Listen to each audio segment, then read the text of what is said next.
Hi, my name's Annie and I'm one of the family practitioners at Winston's Wish, and I'm going to talk to you today about the different ways that children understand death. Before I do that, I just want to really acknowledge that all children are special and unique, and therefore they will respond and understand death in their own special and unique way. Children of 0 to 5 will not understand the finality of death. They also won't understand the difference between dead and alive unless we show them. They also will have an understanding that is very literal. So if we say we've lost Granny, they will wonder where we can find her. Ways that we can help children who are 0 to 5 is by 1, answering their questions with clear and concise answers, and try not to get too annoyed by the repetition. This is them working out what's going on. Maybe go into the garden and find some dead and alive bugs and make the comparisons together. Also, at this age, it's really important that we give clear and concise information, making sure that the children have understood what we say. Children who are 5 to 8 are starting to understand that death is something that is final. They also are at an age where they're starting to think about themselves and how that works in the fact that the person has died. So for example, they might think that it's their fault that the person has died. I didn't eat my breakfast and therefore mummy has died. They also will be beginning to think and feel lots of very big, strong emotions, but won't have the vocabulary to understand these or to explain them to us. Ways we can help children who are 5 to 8 with understanding death and dying is by giving them a clear and concise story of what happened, but also helping them understand that that funny feeling in their tummy could be called worry, or the clenching of their fists and gritting of their teeth might be called angry. Also, we need to help them understand that it's not their fault and that their magical thinking is incorrect. Children who are 9 to 12 are entering a time of transition. This has an impact on the way in which they process and understand the death of their loved one.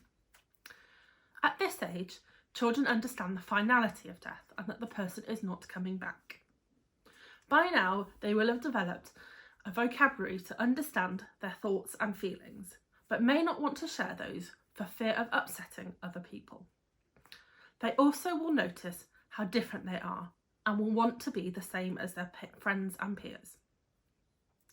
The ways that we can help children who are 9 to 12 with understanding death and dying, again, is about helping them have a clear and coherent story, but also giving them permission to talk about how they feel about the fact that the person has died and to air their worries and concerns with you.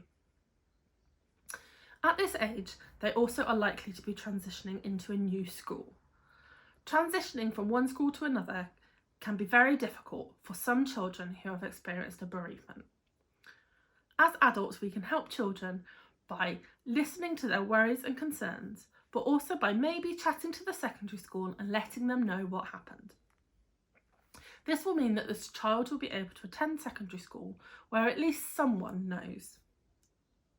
Finally, teenagers. Teenagers have an adult understanding of death and dying, but also at this age, they're starting to have the independence versus dependence challenge.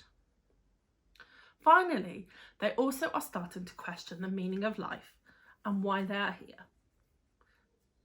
Young people often end up in a relationship with their parents or other people in which they are looking after them or caring for them following the death of somebody.